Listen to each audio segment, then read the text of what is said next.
বাংলা নতুন বছরের প্রথম দিনেই সোমালিয়ার জলদস্যুদের কবল থেকে বন্দী নাবিকদের মুক্তির খবর তাদের পরিবারের পাশাপাশি খুশি বাড়িয়ে দিয়েছে দেশবাসীকে। ৩১ দিনের বন্দিদশা থেকে মুক্তির পর আনন্দ অশ্রু নাবিক ও তাদের পরিবারের চোখে।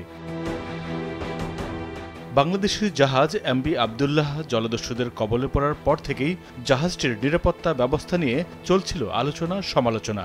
দফায় দফায় দেন দরবারের পর অবশেষে দস্যুদের সঙ্গে সমঝোতা হয় জাহাজের মালিক পক্ষের। মুক্তিপণের টাকা বুঝে পেয়ে জাহাজ থেকে নেমে যায় দস্যুর দল। মুক্ত হয় বহুল প্রতীক্ষিত জাহাজ ও ২৩ বাংলাদেশি নাবিক। এই সাফল্যের নেপথ্যে মুক্তিপণের অঙ্ক কত তা জানে মূলত ৩টি পক্ষ। দেশ সেরা প্রযুক্তিপূর্ণ শপ স্টারটেক আছে ১৯ আউটলেট ও ৬৪ জেলায় ডেলিভারি। Visit startek.com.bd। প্রথমত সোমালিয়ার দস্যুরা যারা জাহাজটি জিম্মি করেছিল, দ্বিতীয়ত মালিক পক্ষ KSRM গ্রুপ এবং তৃতীয়ত লন্ডন ভিত্তিক জাহাজের বীমা কোম্পানি। এই ৩ পক্ষের মধ্যে মালিক পক্ষের সঙ্গে কথা বলা হলেও তারা এ নিয়ে মুখ খোলেননি। বলা হচ্ছে বিষয়টি গোপনীয়, তাই বলা সম্ভব নয়।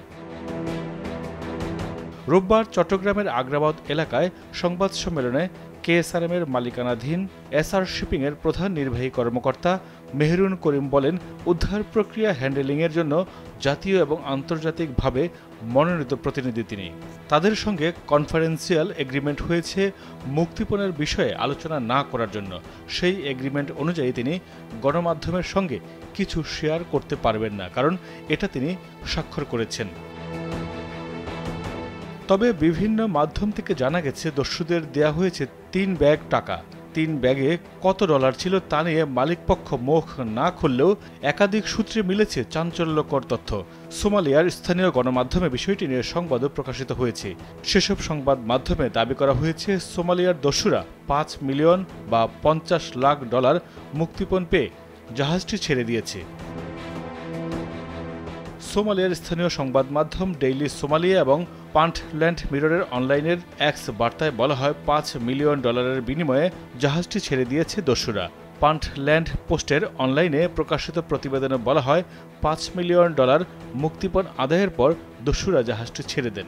জলদস্যুরা তীরে অবতরণের সময় সেখানে দেশটির আইনশৃঙ্খলা রক্ষাকারী বাহিনীর সদস্যরা অবস্থান নেন। গত ১২ মার্চ ভারত মহাসাগর থেকে জাহাজটি ছিনতাই করে দস্যুরা। ছিনতাইয়ের ৯ দিনের মাথায় দস্যুরা প্রথম মালিক পক্ষের কাছে মুক্তিপণের দাবি জানান। এরপর থেকে শুরু হয় দর কষাকষি। দর কষাকষি চূড়ান্ত হওয়ার পর গতকাল সন্ধ্যার আগে মুক্তিপণের অর্থ দেওয়া হয়। মুক্তি পাওয়ার পর জাহাজটি সংযুক্ত আরব আমিরাতের আল হামারিয়া বন্দরের উদ্দেশ্যে রওনা হয়। ইউরোপীয় ইউনিয়নের ২টি যুদ্ধজাহাজ এমবি আবদুল্লাহকে পাহারা দিয়ে নিয়ে যায়। পণ্য পৌঁছে দিয়ে দুবাই হয়ে দেশে ফেরার কথা রয়েছে নাবিকদের। মাইদুর রহমান রুবেল, কালবেলা।